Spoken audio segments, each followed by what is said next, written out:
दोस्तों नमस्कार, आपका हमारे YouTube चैनल पर स्वागत है। चतुर्थ श्रेणी कर्मचारी 2025 के लिए हमने मॉडल पेपर की सीरीज चालू की है, जो कि 7 अप्रैल 2025 को जारी हुए नए सिलेबस के अनुसार है। आप हमारे मॉडल पेपर को देखिए, जो कि मॉडल पेपर है बिल्कुल हूबहू जिस तरह का पेपर आएगा उसी के अनुसार बनाया गया है। आपकी तैयारी आपके मॉडल पेपर से और मजबूत होगी। तो पूरे पेपर को आप हल करने की कोशिश कीजिए और वीडियो को लाइक कीजिए और अपने दोस्तों में व्हाट्सएप, फेसबुक पर, इंस्टाग्राम पर शेयर कीजिए। और चैनल को सब्सक्राइब नहीं किया है तो चैनल को सब्सक्राइब जरूर कर लेंगे। चलिए देखते हैं अपना मॉडल पेपर। निम्न में असंगत गलत युग्म का विकल्प का चयन करें। दोस्तों असंगत अपने को बताना है कि कौन सा इसमें असंगत है। देखिए, पनिहारा रण क्षेत्र है वो शेखावाटी में है, दोस्तों बिल्कुल सही बात है। बेड़ा घास के मैदान है ये ढूंढान क्षेत्र में है, दोस्तों बिल्कुल सही है। मेरवाड़ा की पहाड़ियां डंग गंगधार उच्च क्षेत्र है, ये गलत हो जाएगा। मुकुंदवाड़ा की पहाड़ियां दक्कन का लावा का पठार में स्थित है, बिल्कुल सही बात है दोस्तों। यहाँ पे जो मेरवाड़ा की पहाड़ियां, नाम तो सुना ही होगा दोस्तों। मेवाड़ को मारवाड़ से अलग करती है ये पहाड़ियां, और ये कहाँ पर पाई जाती है दोस्तों? ये अजमेर के क्षेत्र में पाई जाती है। तो यहाँ पर अपना इसमें सी नंबर का ऑप्शन है वो इसका राइट आंसर हो जाएगा। सेकंड नंबर का प्रश्न है, इसमें देखिए, प्रमुख नदी व उसकी सहायक नदियों के युग्म के संदर्भ में निम्न में से कौन सा विकल्प असंगत है? कौन सा विकल्प असंगत है वो दोस्तों अपने को यहाँ पर बताना है। देखिए, जमाई नदी की सहायक नदी दोस्तों बांडी व खारी है, बिल्कुल सही बात है। आगे देखिए, चंबल नदी की सहायक नदी सीप कुराल मेज है, ये भी बिल्कुल सही है। बाणगंगा की सहायक नदी सूरी सावन पलासन है, ये भी बिल्कुल सही है। काकनी नदी की सहायक नदी दोस्तों कातली और नीमड़ा दे रखा है। ये काकनी नदी दोस्तों कहां पर बहती है? तो ये जैसलमेर में बहती है, और ये एक मौसमी नदी है, सिर्फ और सिर्फ वर्षा के दिनों में बहती है, इसकी कोई सहायक नदी नहीं है। कातली नदी एक अंतर प्रवाह की नदी है, और ये दोस्तों गणेश्वर के क्षेत्र में से निकलती है दोस्तों ये, ठीक है। तो यहाँ पर ये कथन है वो दोस्तों इसमें गलत दे रखा है, कातली और नीमड़ा। तो यहाँ पर इसका राइट आंसर क्या हो जाएगा? डी नंबर का ऑप्शन बिल्कुल सही, ये असंगत विकल्प है। नेक्स्ट 3 नंबर का प्रश्न इसमें देखिए, निम्न में से असत्य कथन कौन सा है? असत्य कथन कौन सा है वो अपने को यहाँ पर बताना है। देखिए, राज्य का सर्वाधिक दैनिक तापांतर वाला जिला जोधपुर, गलत हो जाएगा। देखिए, राज्य का यानी कि राजस्थान का सर्वाधिक दैनिक तापांतर वाला जिला है वो जैसलमेर है, ना कि जोधपुर, ठीक है। तो यहाँ पर दोस्तों क्या उत्तर हो जाएगा? ए नंबर का ऑप्शन बिल्कुल सही उत्तर हो जाएगा, क्योंकि ये पहला ही कथन है वो क्या है? असत्य है। बाकी दूसरा देखिए, राज्य का सर्वाधिक गर्म व ठंडा जिला चूरू है, बिल्कुल सही है। राज्य का औसत वार्षिक तापमान 37 डिग्री से 38 डिग्री सेल्सियस है, बिल्कुल सही बात है। राज्य का न्यूनतम दैनिक तापांतर वाला जिला डूंगरपुर है, ये भी बिल्कुल सही है। तो यहाँ पर इसका राइट आंसर 1 नंबर ऑप्शन बिल्कुल सही। 4 नंबर का प्रश्न इसमें देखिए, निम्न में से अयस्क व उनके प्राप्ति स्थलों का कौन सा युग्म सही सुमेलित है? कौन सा सही सुमेलित है? एक युग्म सही सुमेलित है, बाकी 3 गलत दे रखे हैं दोस्तों। यहाँ पर देखिए, लीलवाड़ा नाम तो सुना ही होगा, तलवाड़ा, मैग्नीज, यहाँ पे बोलेस्टोनाइट दे रखा है, गलत दे रखा है। यहाँ पे देखिए बदवासी, फलसून, जिप्सम, ये दोस्तों बिल्कुल सही दे रखा है यहाँ पे, ठीक है। तो यहाँ पे इसमें राइट आंसर क्या हो जाएगा? सी नंबर का ऑप्शन बिल्कुल सही, ये एक ही युग्म है वो उसमें क्या दे रखा है? सही दे रखा है। आगे देखिए, यहाँ पे 5 नंबर का प्रश्न है, निम्न में से कौन सा विकल्प उप आर्द्र जलवायु प्रदेश के लक्षणों से संबंध है? निम्न में से कौन सा विकल्प है उप आर्द्र जलवायु प्रदेश के लक्षणों से संबंध है? दोस्तों इसका जो राइट आंसर हो जाएगा वो है इसमें कौन सा, बताइए दोस्तों। यहाँ पर आप देख सकते हैं, देखिए, औसत वार्षिक वर्षा 40 से 60 सेंटीमीटर, औसत वार्षिक वर्षा 40 से 60 सेंटीमीटर, बिल्कुल सही बात है। ग्रीष्मकालीन तापमान 28 डिग्री से 32 डिग्री सेल्सियस तथा शीतकालीन तापमान 12 डिग्री से 18 डिग्री सेल्सियस तक होता है, बिल्कुल सही बात है। प्रमुख वनस्पति पर्वतीय व पतझड़ वनस्पति आम, आंवला, खेर, बहड़ आदि है, तो दोस्तों बिल्कुल सही है। और देखिए दोस्तों, यहाँ पे उपरोक्त सभी इसका राइट आंसर इसमें हो जाएगा। ये उप आर्द्र जलवायु प्रदेश के लक्षण है दोस्तों, ये तीनों के तीनों। तो यहाँ पर इसका राइट आंसर क्या हो जाएगा? डी नंबर ऑप्शन बिल्कुल सही। 6 नंबर का प्रश्न इसमें देखिए, निम्न में से कौन सा युग्म सही नहीं है? कौन सा युग्म सही नहीं है वो दोस्तों अपने को यहाँ पर बताना है। देखिए, शुष्क या मरुस्थलीय वनस्पति प्रदेश है, ये दोस्तों यहाँ पर वर्षा है वो कितने सेंटीमीटर होती है? तो दोस्तों 10 से 25 सेंटीमीटर के बीच में वर्षा होती है, बिल्कुल सही है। ये वर्षा का क्षेत्र है, 10 से 25 सेंटीमीटर वर्षा क्षेत्र है, शुष्क या मरुस्थलीय वनस्पति प्रदेश, ठीक है, बिल्कुल सही बात है। साल वन क्षेत्र है ये दोस्तों 50 से 100 सेंटीमीटर वर्षा क्षेत्र के अंतर्गत है, बिल्कुल सही बात है। मिश्रित पतझड़ वन, मिश्रित पतझड़ वन, ये देखिए 70 से 80 सेंटीमीटर वर्षा क्षेत्र में ये मिश्रित पतझड़ वन है वो यहाँ पर नहीं पाए जाते हैं, ये अपना इसमें गलत दे रखा है दोस्तों। मिश्रित पतझड़ वन है ये दोस्तों 70 से 200 सेंटीमीटर वर्षा वाले क्षेत्रों में पाए जाते हैं, ठीक है, 70 से 200 सेंटीमीटर वर्षा वाले क्षेत्रों में ये पाए जाते हैं। यहाँ पे 70 से 80 है वो गलत दे रखा है।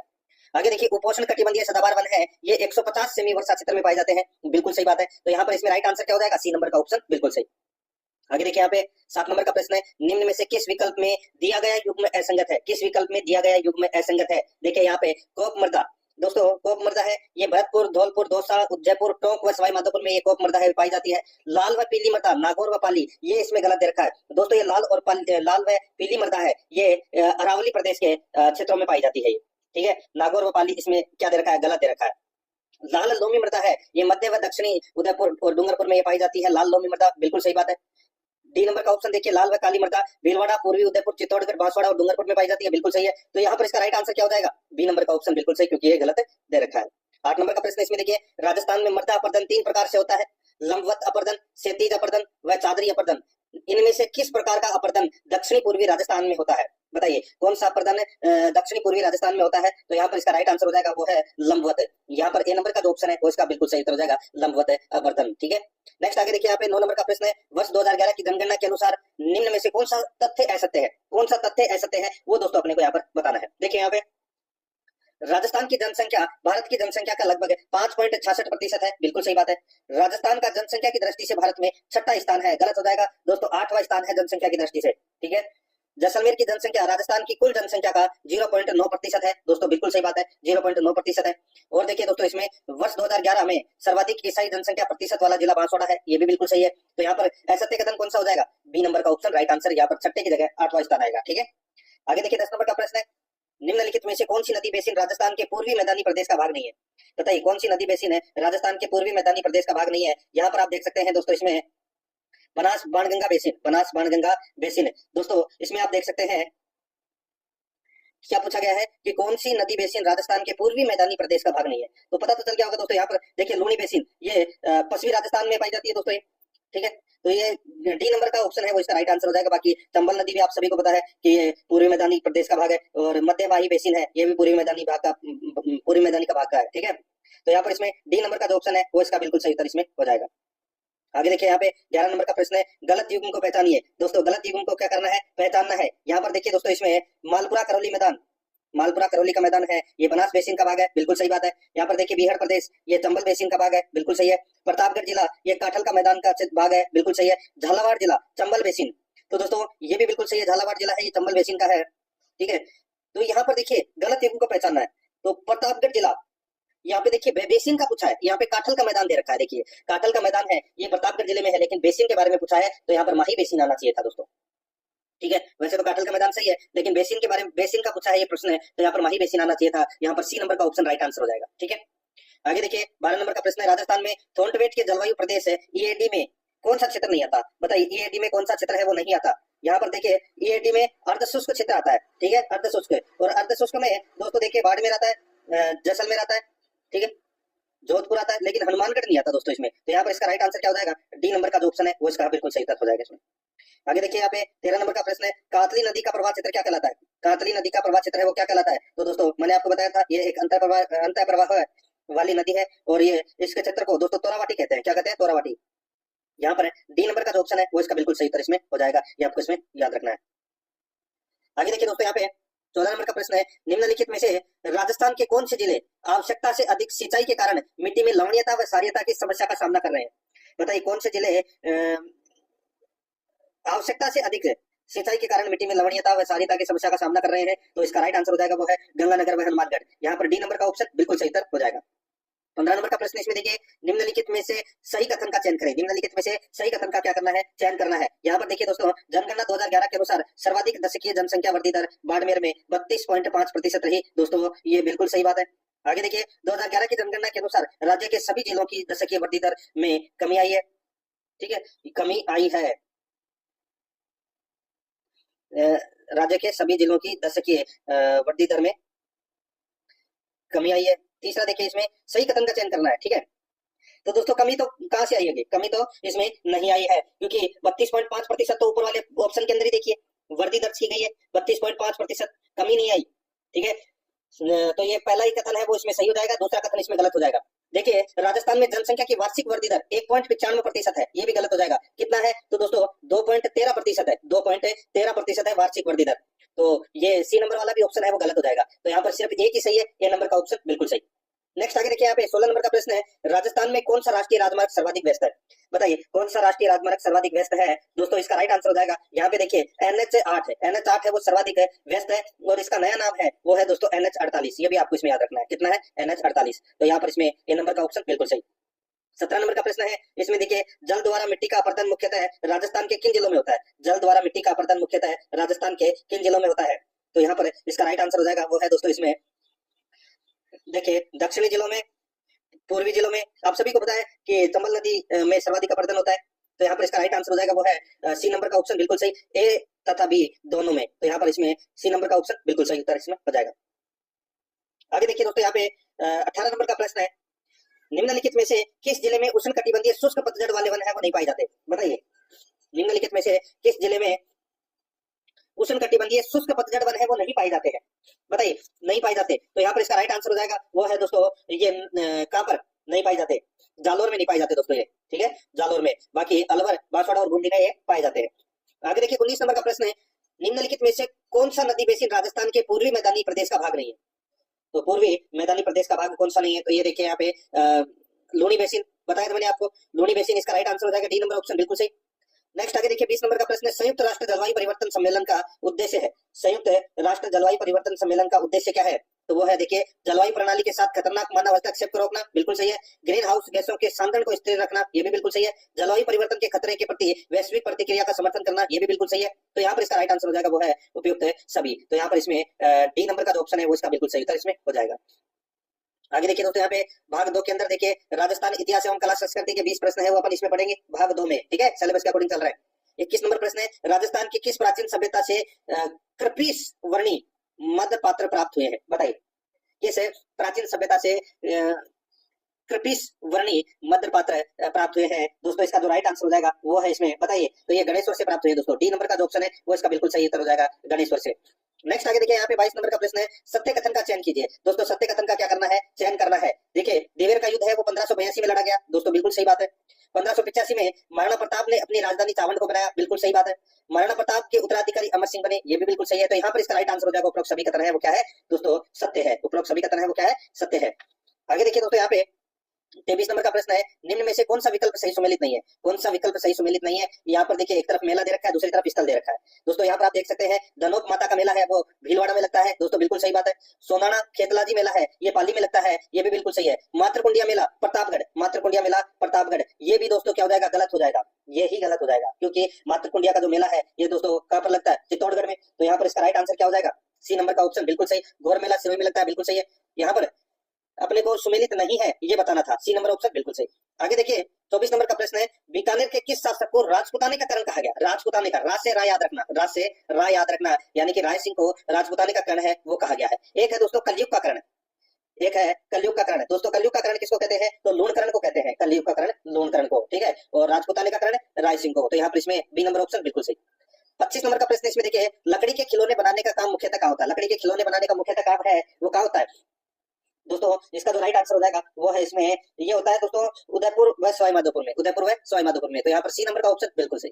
नेक्स्ट आगे देखिए, राजस्थान की किस रियासत के दमन चक्र की विस्तृत रिपोर्ट बाल गंगाधर तिलक ने अपने मराठा नामक समाचार पत्र में प्रमुखता से छापी थी? राजस्थान की किस रियासत के दमन चक्र की विस्तृत रिपोर्ट बाल गंगाधर तिलक ने अपने मराठा नामक समाचार पत्र में प्रमुखता से छापी थी? तो यहाँ पर इसका राइट आंसर हो जाएगा वो है दोस्तों इसमें कौन सा? तो वो है मेवाड़। सी नंबर का जो ऑप्शन है वो इसका बिल्कुल सही उत्तर इसमें हो जाएगा, मेवाड़, ठीक है। आगे देखिए दोस्तों यहाँ पे 27 नंबर का प्रश्न है, बिंदुलाल भट्टाचार्य जांच आयोग का संबंध किस किसान आंदोलन से था? बताइए, बिंदुलाल भट्टाचार्य जांच आयोग का संबंध निम्नलिखित में से कौन से किसान आंदोलन से था? तो यहाँ पर इसका राइट आंसर हो जाएगा वो है बिजोलिया किसान आंदोलन से। यहाँ पर ए नंबर का ऑप्शन बिल्कुल सही उत्तर इसमें हो जाएगा। 1919 में मेवाड़ में जो बिजोलिया किसान आंदोलन था, ठीक है, उसकी उसमें बिंदुलाल भट्टाचार्य जांच आयोग के द्वारा जांच की गई थी। तो यहाँ पर इसमें ए नंबर का ऑप्शन बिल्कुल सही। नेक्स्ट आगे देखिए यहाँ पे कांतिलाल चौथानी तथा जमाल शाह का संबंध किस प्रजामंडल आंदोलन से था? कांतिलाल चौथानी तथा जमाल शाह का संबंध किस प्रजामंडल आंदोलन से था? दोस्तों इसका राइट आंसर क्या हो जाएगा? वो है दोस्तों किशनगढ़ प्रजामंडल से। यहाँ पर सी नंबर का ऑप्शन बिल्कुल सही। आगे देखिए कानड़ दे प्रबंध के रचयिता कौन है? कानड़ दे प्रबंध के रचयिता कौन है? तो वो है दोस्तों पद्मनाभ, ठीक है, पद्मनाभ नाभ है, ठीक है। तो यहाँ पर इसका राइट आंसर हो जाएगा सी नंबर का ऑप्शन बिल्कुल सही। नेक्स्ट आगे देखिए दोस्तों यहाँ पे 30 नंबर का प्रश्न है, राजस्थान के किस त्योहार पर गाय और बछड़ी की पूजा की जाती है? राजस्थान के किस त्योहार पर गाय और बछड़ी की पूजा की जाती है? तो दोस्तों इसका राइट आंसर हो जाएगा बछ बारस, बच से 12 से। तो यहाँ पर इसमें बी नंबर का ऑप्शन सही उत्तर। नेक्स्ट आगे देखिए, निम्नलिखित में से असंगत युग्म को पहचानिए। निम्नलिखित में से असंगत युग्म को क्या करना है? पहचानना है। दोस्तों यहाँ पर देखिए देवनारायण जी का मेला है, दोस्तों देवनारायण जी का मेला ये भाद्रपद शुक्ल नवमी को पड़ता है, बिल्कुल सही बात है। रामदेव जी का मेला भाद्रपद शुक्ल द्वितीया को ये मेला पड़ता है, बिल्कुल सही है। वीर भत्ताजी मेला भाद्रपद शुक्ल अष्टमी, ये गलत हो जाएगा दोस्तों, अष्टमी के दिन नहीं, ये नवमी के दिन बढ़ता है, ठीक है। भाद्रपद शुक्ल नवमी को वीर भत्ताजी मेला है वो बढ़ता है। तेजाजी मेला है ये दोस्तों भाद्रपद शुक्ल दशमी को बढ़ता है, ये भी बिल्कुल सही है, ठीक है। यहाँ पर इसमें सी नंबर का ऑप्शन राइट आंसर हो जाएगा क्योंकि ये असंगत युग्म है। 32 नंबर का प्रश्न है, निम्नलिखित में से कौन सा भीलों का प्रसिद्ध लोक नाट्य है? भीलों का प्रसिद्ध लोक नाट्य है वो कौन सा है? तो यहाँ पर इसका जो राइट आंसर हो जाएगा भीलों का प्रसिद्ध लोक नाट्य, इसका सही उत्तर हो जाएगा दोस्तों इसमें कौन सा? तो वो है गौरी। यहाँ पर डी नंबर का जो ऑप्शन है वो इसका बिल्कुल सही उत्तर इसमें हो जाएगा गौरी। नेक्स्ट आगे देखिए दोस्तों, यहाँ पे 33 नंबर का प्रश्न है, निम्नलिखित में से किस बोली पर मालवी का शक्तिशाली प्रभाव है?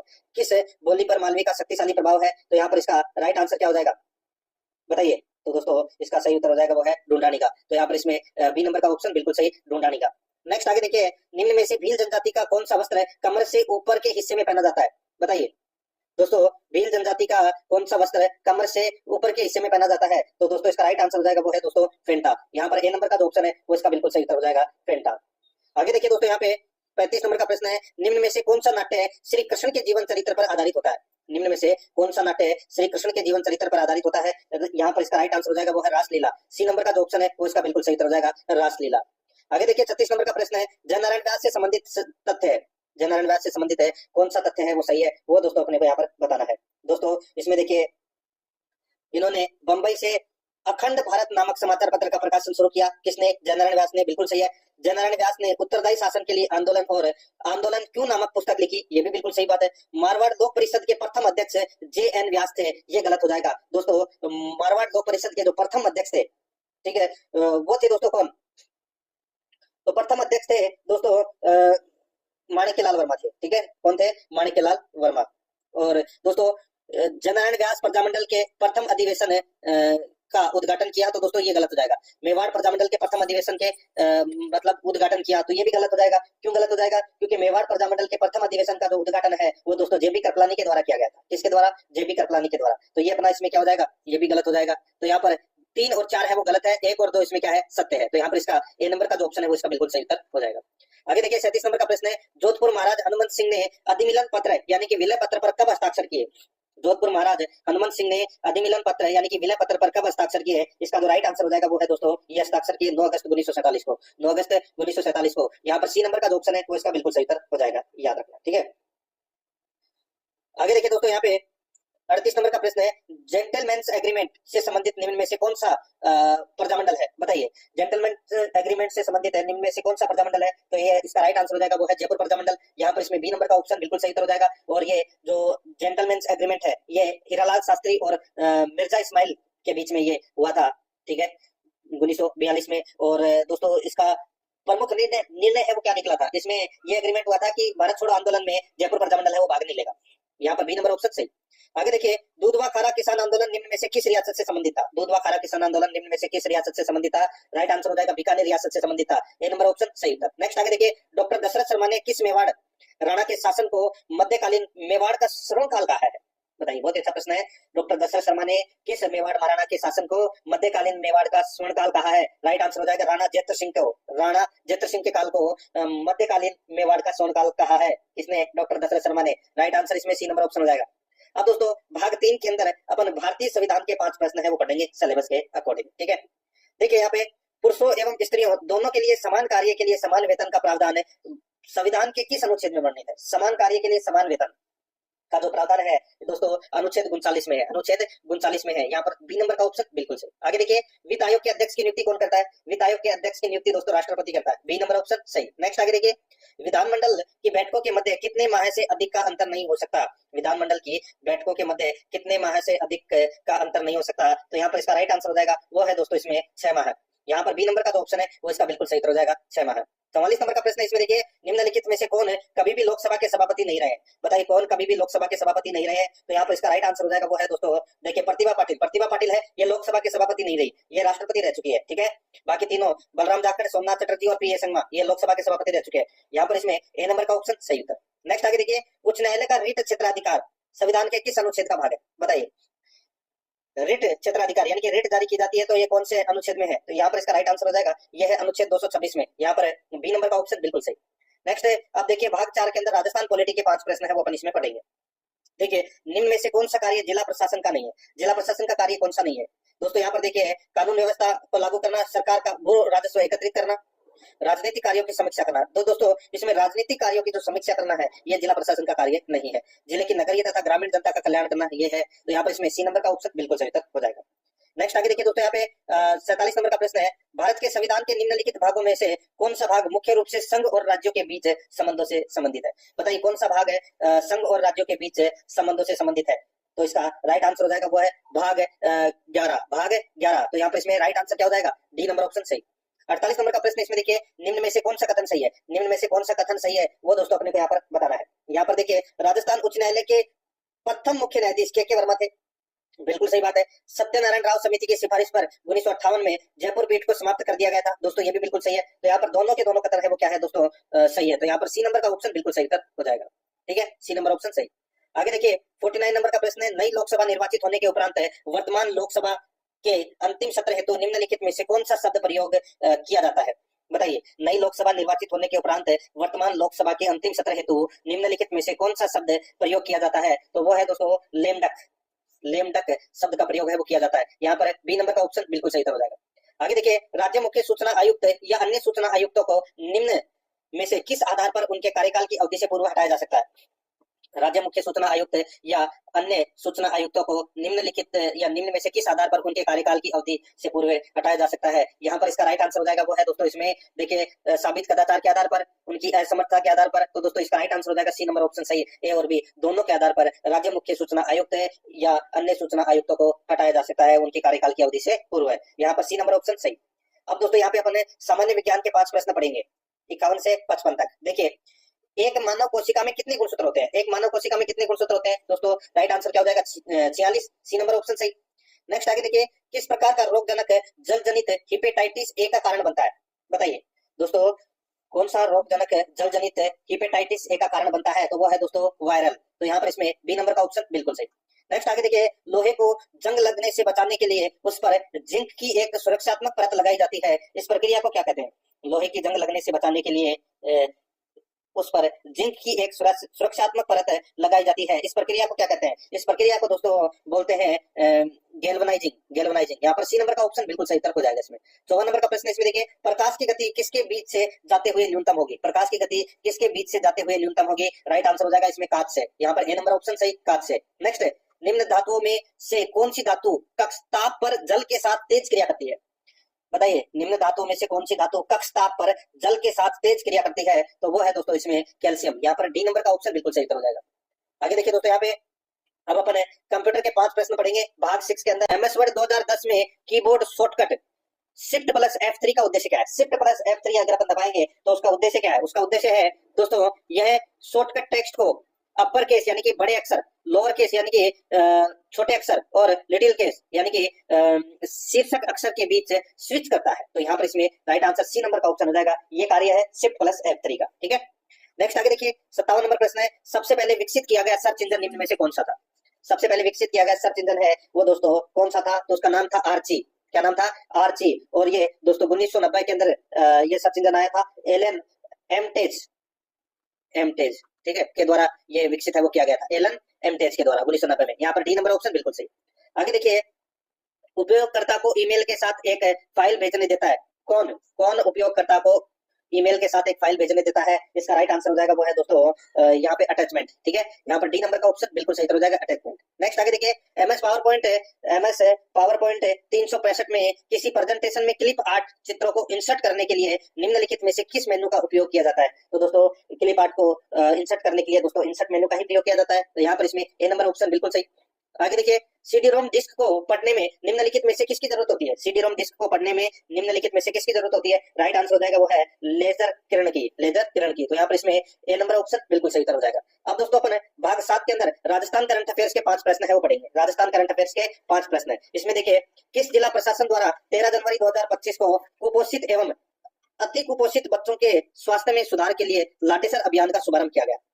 दोस्तों ये लाटेसर अभियान का जो शुभारंभ है ये दोस्तों कहां से किया गया, इसका राइट आंसर हो जाएगा जयपुर से किया गया दोस्तों, ये ठीक है, कहां से, जयपुर से। यहाँ पर डी नंबर का ऑप्शन बिल्कुल सही। आगे देखिए, भारत का पहला बहुराष्ट्रीय युद्धाभ्यास तरंग शक्ति 2024 एयर एक्सरसाइज का दूसरा चरण राजस्थान में कहां आयोजित किया गया। तो दोस्तों तरंग शक्ति 2024 एयर एक्सरसाइज का दूसरा चरण राजस्थान में कहां आयोजित किया गया, इसका राइट आंसर हो जाएगा वो है जैसलमेर में। यहाँ पर सी नंबर का ऑप्शन सही था। नेक्स्ट आगे देखिए, मरु महोत्सव 2025 जैसलमेर 9 से 12 फरवरी 2025 में आयोजित प्रतियोगिताओं में कौन सा युग्म सही नहीं है, कौन सा युग्म सही नहीं है वो बताना है। मिस्टर डेजर्ट मरुश्री धीरज पुरोहित जैसलमेर को मिला है, ये पुरस्कार बिल्कुल सही है। मिस मुमल का पुरस्कार है वो कोमल बीकानेर को मिला है, बिल्कुल सही है। मिसेज जैसलमेर भावना गहलोत जोधपुर को मिला है। और मूछ प्रतियोगिता का जो पुरस्कार है वो दोस्तों गगन राजवंशी, ये गलत हो जाएगा दोस्तों। मूछ प्रतियोगिता का जो पुरस्कार है वो दोस्तों नरसिंह चौहान को मिला है, ये ठीक है, नरसिंह चौहान को। गगन राजवंशी इसमें गलत रखा है, यहाँ पर डी नंबर का ऑप्शन बिल्कुल सही हो जाएगा। आगे देखिए, देश के विभिन्न राज्यों में 18 फरवरी 2025 को लॉन्च किए गए नक्शा प्रोजेक्ट में राजस्थान के कितने नगरीय निकायों को शामिल किया गया है? राजस्थान के कितने नगरीय निकायों को शामिल किया गया है? इसका राइट आंसर हो जाएगा वो है दोस्तों 10 नगरीय निकायों को शामिल किया गया है। तो यहाँ पर इसमें डी नंबर का ऑप्शन बिल्कुल सही। 65 नंबर का प्रश्न है, प्रत्येक जिले से निर्यात क्षमता वाले उत्पादों एवं सेवाओं की पहचान कर उन्हें प्रोत्साहित करने के उद्देश्य से कौन सी नीति 8 दिसंबर 2024 को घोषित की गई? प्रत्येक जिले से निर्यात क्षमता वाले उत्पादों एवं सेवाओं की पहचान कर उन्हें प्रोत्साहित करने के उद्देश्य से कौन सी नीति 8 दिसंबर 2024 को घोषित की गई? राइट आंसर हो जाएगा वो है राजस्थान एक जिला एक उत्पाद नीति 2024। यहाँ पर ए नंबर का जो ऑप्शन है वो इसका बिल्कुल सही उत्तर इसमें हो जाएगा। आगे देखिए दोस्तों, अब अपन यहाँ पे करंट अफेयर्स से 5 प्रश्न पढ़ेंगे, ठीक है।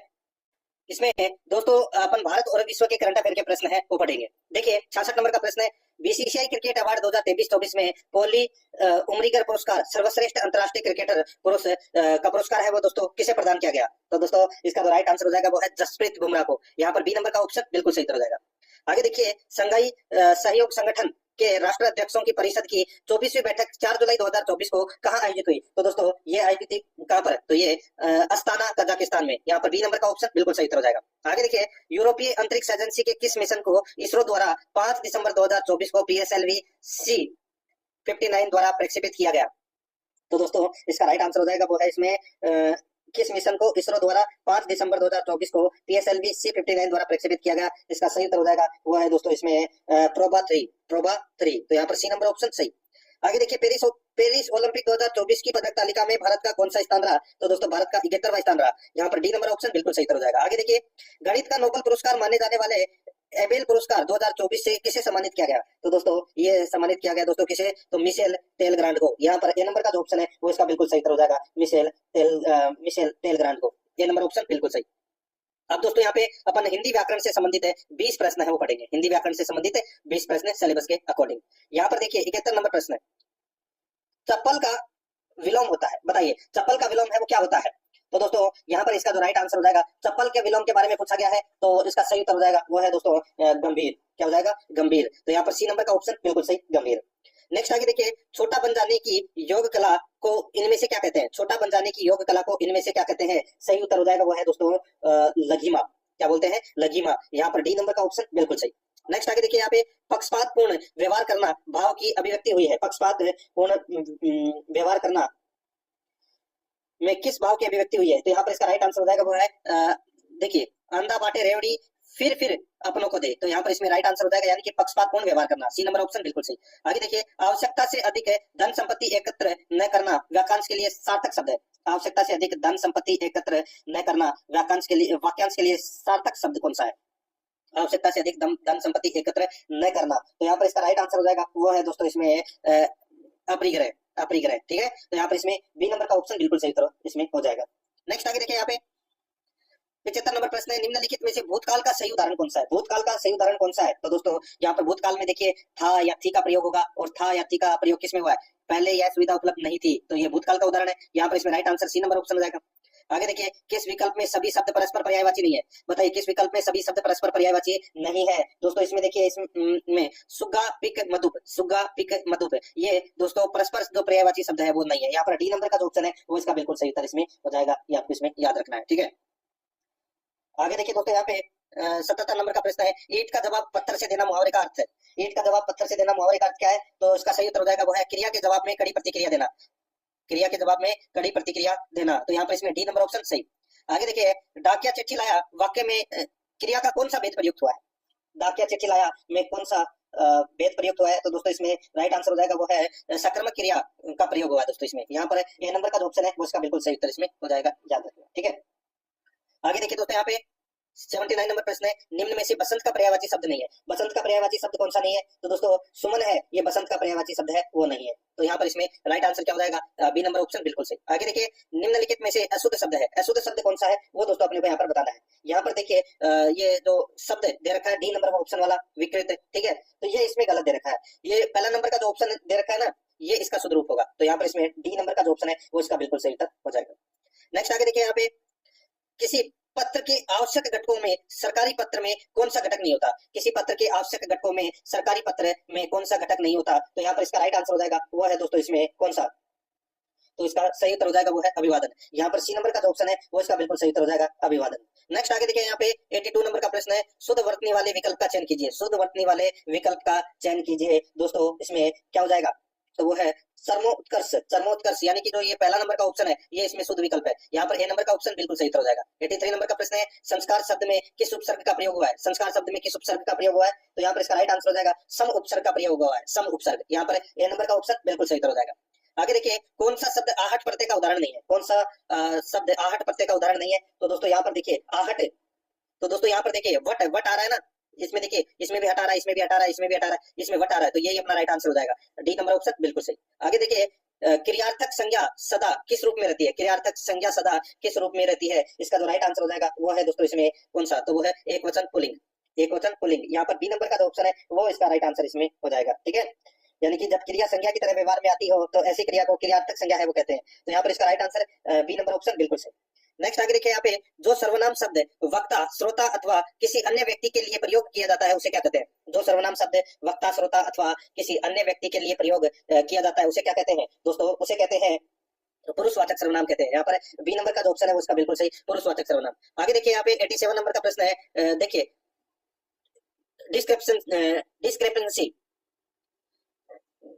डिस्क्रिपेंसी शब्द के लिए हिंदी समानार्थक शब्द है वो क्या है? तो दोस्तों इसका राइट आंसर क्या हो जाएगा? वो है उसको, इसका हिंदी अर्थ हो जाएगा दोस्तों विसंगति। क्या हो जाएगा? विसंगति। यहाँ पर बी नंबर ऑप्शन बिल्कुल सही।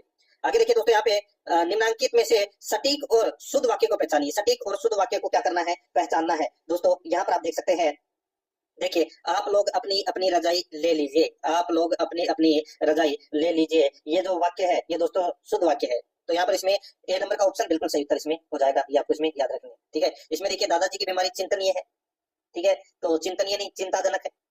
उसके प्राण खत्म हो गए, तो दोस्तों उसके प्राण निकल गए ये होना चाहिए था, ये गलत दे रखा है। मुझे भारी दुख हुआ, तो दोस्तों मुझे बहुत दुख हुआ, भारी क्या दुख? भारी इसमें गलत दे रखा है। यहाँ पर ए नंबर ऑप्शन सही। 89 नंबर प्रश्न है, बिजली का पर्यायवाची है। बिजली का पर्यायवाची क्या है?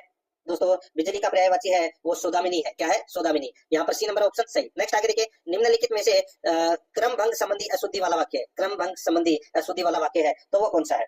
तो इसका राइट आंसर हो जाएगा वो है दोस्तों इसमें अधिकतर हिंदी के लेखक निर्धन है। दोस्तों ये इसमें गलत दे रखा है। देखिए हिंदी के अधिकतर लेखक निर्धन है, तो यहाँ पे अधिकतर पहले आ रखा, ठीक है, ये बाद में आना चाहिए था। तो ये क्रम संबंधी अशुद्धि है वाला वाक्य है दोस्तों, ये नंबर ऑप्शन बिल्कुल सही उत्तर इसमें हो जाएगा। अब अपन दोस्तों इंग्लिश ग्रामर से संबंधित 15 प्रश्न है वो पढ़ेंगे।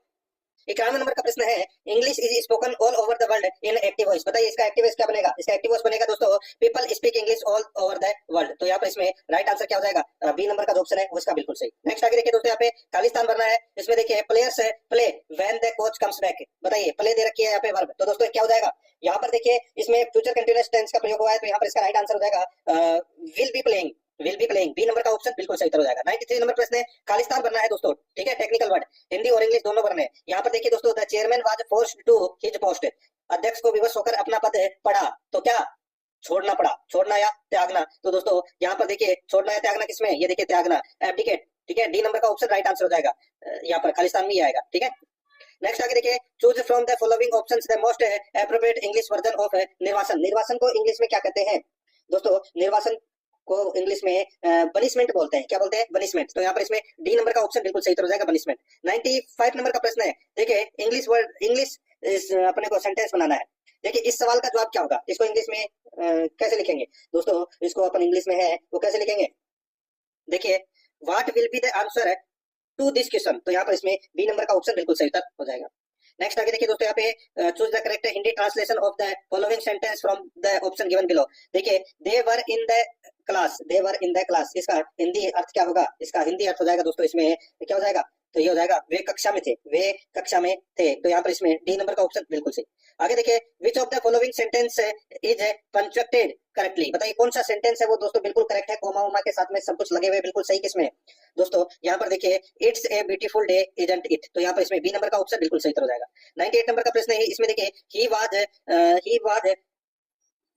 Was cured the habit of drinking. बताइए दोस्तों, यहाँ पे खालिस्तान है तो खालिस्तान में क्या आएगा दोस्तों? देखिए यहाँ पे ऑफ का प्रयोग होगा, ठीक है। यहाँ पे प्योर ऑफ यानी कि बुरी लत या बुरी आदत से छुटकारा पाना, तो यहाँ पर इसमें सी नंबर का ऑप्शन बिल्कुल सही, ऑफ का प्रयोग होगा।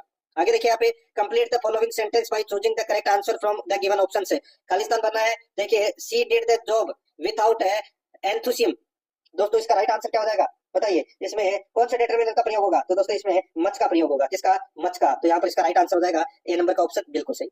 आगे देखिए यहाँ पे चूज द करेक्ट वर्ड। दोस्तों खालिस्तान बनना है। यहाँ पर देखिए श्रिंक दे रखा है वर्ब, ठीक है। यहाँ पर देखिए the of the dress led to the misfit. तो यहाँ पर क्या आएगा खालिस्तान में दोस्तों? इसमें खालिस्तान के अंदर देखिए श्रिंकेज आएगा। इसमें क्या जाएगा? श्रिंकेज। तो यहाँ पर इसमें राइट आंसर हो जाएगा सी नंबर ऑप्शन बिल्कुल सही, यानी कि सिकुड़ना जिसको बोलते हैं हिंदी में। नेक्स्ट आगे देखिए pick out the correct sentence from those given below. इसमें देखिए दोस्तों बताइए कि कौन सा इसमें सही है। देखिए यहाँ पे this is the most interesting project I have seen so far, ठीक है। ये बिल्कुल सही सेंटेंस है दोस्तों, यहाँ पर इसमें ए नंबर का ऑप्शन सही। नेक्स्ट है आगे देखिए यहाँ पे 102 नंबर का प्रश्न है। Choose the correct interrogative of the following from the given option है। इसमें देखिए she is the leader of the party, she is the leader of the party. तो यहाँ पर इसका राइट आंसर क्या हो जाएगा दोस्तों? इसका सही उत्तर हो जाएगा वो है who isn't the leader of the party. तो यहाँ पर बी नंबर का ऑप्शन बिल्कुल सही उत्तर इसमें हो जाएगा, ठीक है। प्रश्नवाचक बनाएंगे इसको, तो यहाँ पर बी नंबर ऑप्शन सही। नेक्स्ट आगे देखिए यहाँ पे 103 नंबर का प्रश्न है। आई exclaimed with wonder that it was an excellent idea direct speech. बताइए दोस्तों यहाँ पर देखिए एक्सक्लेमेटरी सेंटेंस में दोस्तों इनडायरेक्ट स्पीच में एक्सक्लाइम्ड विथ वंडर का प्रयोग होगा। तो यहाँ पर इसमें राइट आंसर हो जाएगा। इसमें देखिए oh what an excellent idea I said I, ठीक है। क्या होगा इसमें दोस्तों? Oh what an excellent idea said I. तो यहाँ पर इसमें ए नंबर का जो ऑप्शन है वो इसका बिल्कुल सही उत्तर हो जाएगा। आगे देखिए choose the correct option the passive voice. दोस्तों यहाँ पर देखिए everyone calls him a peace maker. तो दोस्तों यहाँ पर इसमें राइट आंसर क्या हो जाएगा? तो इसका सही उत्तर हो जाएगा दोस्तों वो है इसमें he is called a pacemaker. तो यहाँ पर इसमें राइट आंसर हो जाएगा सी नंबर ऑप्शन बिल्कुल सही, पेसमेकर। नेक्स्ट आगे देखिए यहाँ पे 105 नंबर का प्रश्न है। Choose the correct option of the four choices given. Khalistan बनना है। देखिए he died that he save the king में। तो दोस्तों यहाँ पर इसका राइट आंसर क्या हो जाएगा? वो हो जाएगा दोस्तों इसमें में का प्रयोग होगा। यहाँ पर ए नंबर का ऑप्शन बिल्कुल सही उत्तर इसमें हो जाएगा, ये आपको इसमें याद रखना है, ठीक है। अब दोस्तों आगे देख सकते हैं यहाँ पे आप अब अपन गणित से संबंधित 15 प्रश्न है वो पढ़ेंगे सिलेबस के अकॉर्डिंग, ठीक है। दोस्तों इसमें देखिए बहुत ही अच्छा प्रश्न है। साधारण ब्याज की वार्षिक दर से 11.5 से 10% हो जाने के कारण मोहन को एक वर्ष में 55.50 रुपए की हानि होती है। तो मूलधन कितना है? तो मूलधन कितना है वो दोस्तों अपने को यहाँ पर बताना है, ठीक है। इसमें देख सकते हैं दोस्तों आप यहाँ पे देखिए साधारण ब्याज की वार्षिक दर से 11.5 से 10 हो जाने पर यानी कि कितना लॉस हुआ दोस्तों? लॉस है वो 1.5 का हुआ। कितने का हुआ? 1.5 का। तो यहाँ पर देखिए 1.5 बराबर कितना हो जाएगा? 55.50, ठीक है। 1.5 बराबर 55.50 है। तो दोस्तों अब इसमें देखिए इसमें इतना हो गया। अब इसके अंदर आगे देखिए दोस्तों कि मूलधन का अब ये सीधा सा मैं आपको बताऊं कि इसको 1.5 बटे 100 इंटू 55.50, ठीक है। तो दोस्तों यहाँ पर इसका जो राइट आंसर हो जाएगा वो हो जाएगा 3700। कितना हो जाएगा? 3700। तो यहाँ पर इसमें ए नंबर का जो ऑप्शन है वो इसका बिल्कुल सही उत्तर इसमें हो जाएगा, ठीक है। आगे देखिए दोस्तों यहाँ पे यानी कि इसका या तो इसका 1% निकाल लीजिए, ठीक है। 1% अगर नहीं निकालो तो इसका 100% निकाल लीजिए, तो वही अपना राइट आंसर हो जाएगा, ए नंबर ऑप्शन सही 3700। आगे देखिए यदि कोई धनराशि साधारण ब्याज की दर से चौथे और पांचवें वर्ष में क्रमशः 12,900 रुपए और 14,250 हो जाती है तो ब्याज की दर कितनी है?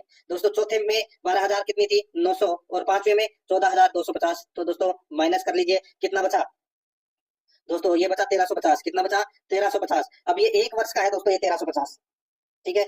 एक वर्ष का है 1350। अब 1350 को दोस्तों 4 से मल्टीप्लाई कर लीजिए। 1350 को 4 से मल्टीप्लाई करोगे तो दोस्तों कितना जाएगा? 5400। कितना जाएगा? 5400, ठीक है।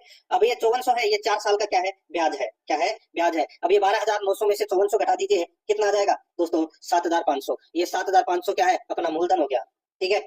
अब अपने को दर निकालनी है तो दोस्तों ब्याज कितना हो गया? 5400। कितने साल का? 4 साल का। यानी कि सीधा सा यहाँ पे लिख लीजिए ब्याज इंटू 100 बटे मूलधन इंटू समय, यानी कि 5400 इंटू 100 बटे 7500। मूलधन कितना है? 7500 इंटू 4, बस काट लीजिए 2 0 से, ये 2 0 कट गया, ठीक है।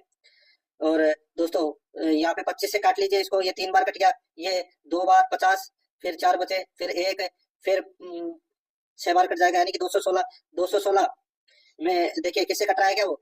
216/12 कर लीजिए। तो दोस्तों 216/12 करोगे तो कितना आ जाएगा? इसका राइट आंसर आ जाएगा 18%। यहाँ पर सी नंबर ऑप्शन सही। नेक्स्ट आगे देखिए, यदि चीनी के मूल्य में 20% की वृद्धि हो जाए तो एक गृहिणी को इसकी खपत कितने प्रतिशत कम करनी होगी कि इस पर खर्च न बढ़े?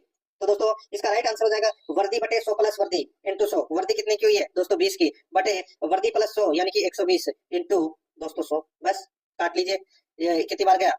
20 से 6 बार कट गया, तो 100 में 6 का भाग दे लीजिए, कितना जाएगा? 16 सही 2/3%। यहाँ पर सी नंबर का ऑप्शन बिल्कुल सही उत्तर हो जाएगा।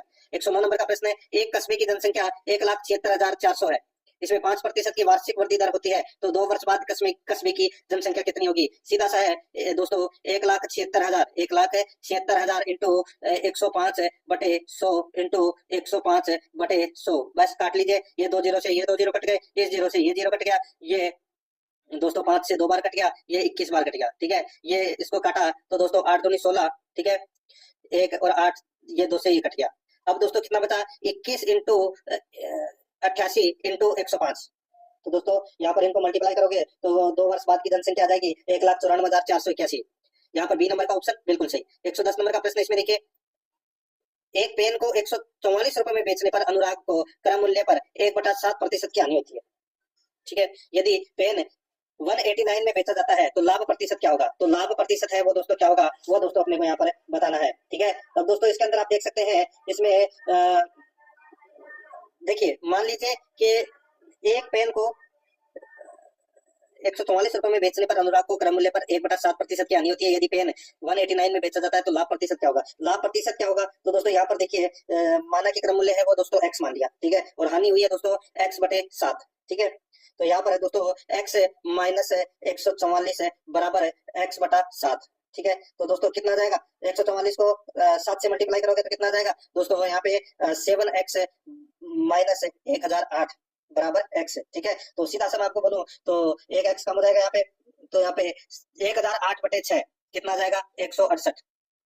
ठीक है, 1008/6 168 आ जाएगा। और दोस्तों विक्रय मूल्य माइनस क्रय मूल्य, ये तो अपना क्रय मूल्य आ गया 168, विक्रय मूल्य माइनस क्रय मूल्य बटे क्रय मूल्य इंटू 100। तो यहाँ पर दोस्तों विक्रय मूल्य और क्रय मूल्य में अंतर कितना हो गया? 21 का, तो 21/168 इंटू 100 कर लीजिए, 12.5%। इसका राइट आंसर हो जाएगा बी नंबर ऑप्शन सही। आगे देखिए, एक दुकानदार अपने सामान को क्रय मूल्य पर ही बेचता है, परंतु वह 1 किग्रा के स्थान पर 900 ग्राम तोलता है, उसका लाभ प्रतिशत कितना होगा? सीधा सा है 100/900 इंटू 100। यहाँ पे 2 जीरो से 2 जीरो कट गए, और दोस्तों यहाँ पर 100 में 9 का भाग दे लीजिए, 100 में 9 का भाग दोगे तो दोस्तों 11 से 1/9% आ जाएगा। तो यहाँ पर इसमें right answer B number option हो जाएगा, 11 से 1/9%। आगे देखिए, एक दीवार की घड़ी का अंकित मूल्य क्या होगा यदि उसका क्रय मूल्य 380 एवं 5% की छूट देने के बाद 25% का लाभ हो? 5% की छूट देने के बाद में दोस्तों 25% का लाभ हो। ठीक है, अब दोस्तों इसमें आप एक चीज कर सकते हैं कि 380 है, इसमें 5% की छूट देने के बाद में लाभ कितना? 25% हो, यानी कि 380 इंटू 125 है बटे 95। ठीक है, तो ये 5 से कितनी बार कटा? ये दोस्तों 5 से 25 बार कटा। ये कितनी बार कटा? तो ये 19 बार कटा। ठीक है, ये 19 दूनी 38, ये 20 बार कट गया। अब 20 इंटू 25 कर लीजिए, 20 इंटू 25 करोगे तो दोस्तों कितना आ जाएगा? 500। तो यहाँ पर इसमें राइट आंसर क्या हो जाएगा? सी नंबर का ऑप्शन बिल्कुल सही। आगे देखिए, 11 प्रेक्षणों का औसत 10 है, 11 प्रेक्षणों का औसत कितना है? 10 है। ठीक है, तो सीधा सा है 11 इंटू 10 कर लीजिए, कितना हो जाएगा? 110। ठीक है, 6 आरंभिक 6 प्रेक्षणी का औसत 9 है, तो यहाँ पर 6 इंटू 9 कर लीजिए, कितना हो जाएगा? 54। ठीक है, अंतिम 6 प्रेक्षणों का औसत 11 है, तो 6 इंटू 11 कर लीजिए, कितना हो जाएगा? 66। ठीक है, छठा प्रेक्षण ज्ञात कीजिए। छठा प्रेक्षण है वो दोस्तों अपने को यहाँ पर क्या करना है? ज्ञात करना है। दोस्तों 54 और 66 को जोड़ के 110 में से घटा दीजिए। 54 और 66 है वो कितने हो जाएंगे दोस्तों? ये 120 हो जाएंगे, और 120 में से 110 गए तो कितना बचे? 10। तो यहाँ पे छठा प्रेक्षण कितना होगा? 10। यहाँ पर ए नंबर ऑप्शन सही। आगे देखिए, 4 क्रमागत विषम संख्याओं का औसत 8 है, यदि इनमें अगली विषम संख्या को भी शामिल कर लिया जाए तो इन 5 संख्याओं का नया औसत क्या होगा? दोस्तों देखिए, 4 क्रमागत विषम संख्याओं का औसत 8 है, तो दोस्तों 4 इंटू 8 कर लीजिए, कितना हो जाएगा? 32। ठीक है, और अगली संख्या को भी इसमें शामिल कर लिया जाए तो इन 5 संख्याओं का नया औसत क्या होगा? तो दोस्तों यहाँ पर देखिए, इसमें आपको संख्याएं जोड़नी है। देखिए यहाँ पे 32 तो आ गया, 8 चौका 32। ठीक है, अब इन 5 संख्याओं का नया औसत क्या होगा? तो दोस्तों यहाँ पर देखिए, ऑप्शन के अनुसार देखिए दोस्तों, विषम संख्या कौन कौन सी है? 4 क्रमागत विषम संख्या, तो मैं आपको बोलूं 3, 5, 7, 9, 11, 13। तो यहाँ पर देखिए दोस्तों, 4 संख्याओं का योग है वो दोस्तों 32 होना चाहिए। ठीक है, अब देखिए यहाँ पे 3 + 5 8 8 और 7 कितने होते हैं 15, 15 और 9 कितने होते हैं क्या 32 होते हैं? नहीं होते, तो 3 को काट दीजिए। ठीक है, अब अपने पास बची दोस्तों देखिए 5 7 9 और 11, तो 9 और 11 कितने होते हैं? 9 और 11 होते हैं 20, 20 और 5 कितने होते हैं 25, 25 और 7 कितने होते हैं 32। तो यहाँ पर ये देखिए ये 4 संख्या है क्रमागत। ठीक है, 32 इनका टोटल आ गया 4 संख्याओं का। अब इसमें पांचवी संख्या और जोड़ दी जाती है। पांचवी संख्या कौन सी है? 13। तो 32 में अगर अपन 13 जोड़ेंगे तो कितना हो जाएगा दोस्तों? ये हो जाएगा 45, और संख्या कितनी हो जाएगी 5, तो 45 में 5 का भाग दे लीजिए, कितना आ जाएगा 9। तो यहाँ पर इसका राइट आंसर हो जाएगा डी नंबर ऑप्शन, बिल्कुल सही। आगे देखिए यहाँ पे 7 संतरे, 28 सेब और 42 आमों के पेड़ों को पंक्तियों में इस प्रकार लगाया जाना है कि प्रत्येक पंक्ति में केवल एक ही किस्म के पेड़ हों। 7 संतरे, 28 सेबों और 42 आमों के पेड़ों को पंक्तियों में इस प्रकार लगाया जाना है कि प्रत्येक पंक्ति में केवल एक ही किस्म के पेड़ हों और पेड़ों की संख्या समान हो।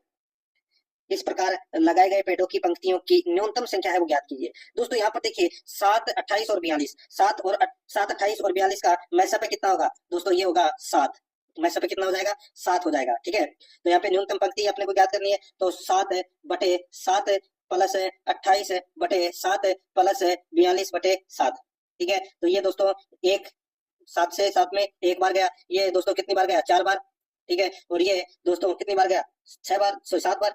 तो यहाँ पर 4 प्लस 1 प्लस 7 कितने हो जाएंगे? 11। तो यहाँ पर इसका राइट आंसर हो जाएगा दोस्तों सी नंबर का ऑप्शन, बिल्कुल सही, 11 इसका राइट आंसर हो जाएगा। आगे देखिए, वह बड़ी से बड़ी संख्या बताइए जिसमें 128, 303 और 247 को विभाजित करने पर क्रमशः 4, 7 और 19 शेष बचता है। अब दोस्तों यहाँ पर देखिए 128 में अपन 4 माइनस करेंगे तो कितना बचेगा? 124 बचेगा। ठीक है, 303 में अपन 7 माइनस करेंगे तो कितना बचेगा? 296, और 247 में से 19 गए तो दोस्तों कितने बचे? 228। ठीक है, अब दोस्तों यहाँ पर देखिए 124, 296 और 228 का मैसअप निकाल लीजिए। दोस्तों मैसअप कितना होगा? 4। तो यहाँ पर इसमें राइट आंसर क्या हो जाएगा? डी नंबर ऑप्शन सही।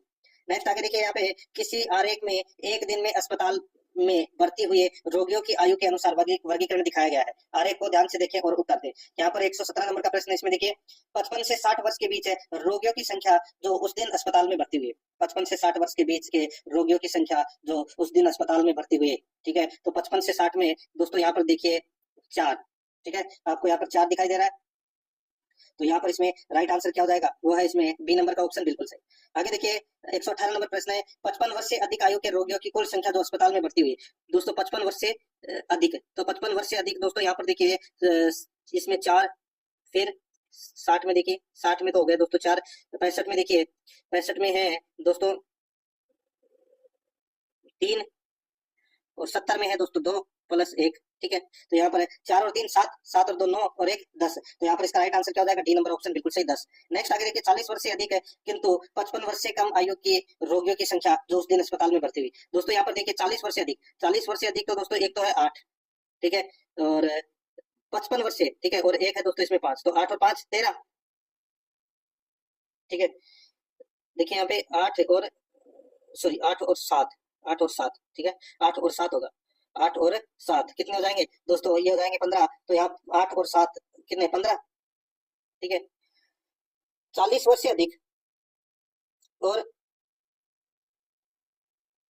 55 वर्ष की आयु से कम, तो 8 और 7 और एक ही है दोस्तों 5। ठीक है, 8 7 और 5 इनको प्लस करेंगे तो कितने हो जाएंगे दोस्तों? ये हो जाएंगे 8 और 7 15, 15 और 5 20। तो यहाँ पर इसमें ए नंबर का ऑप्शन बिल्कुल सही। आगे देखिए, इंजीनियर के सकाय में 2009 से 2010 तक योग्य घोषित उम्मीदवारों की संख्या में कितनी वृद्धि हुई है? ठीक है, ये देखिए इंजीनियर की सकाय, ये देखिए ये प्रश्न को छोड़ दीजिए, ये इसमें डायग्राम है, ये दूसरा लगेगा डायग्राम, ये वाला डायग्राम है वो दोस्तों इसमें नहीं आएगा। ठीक है,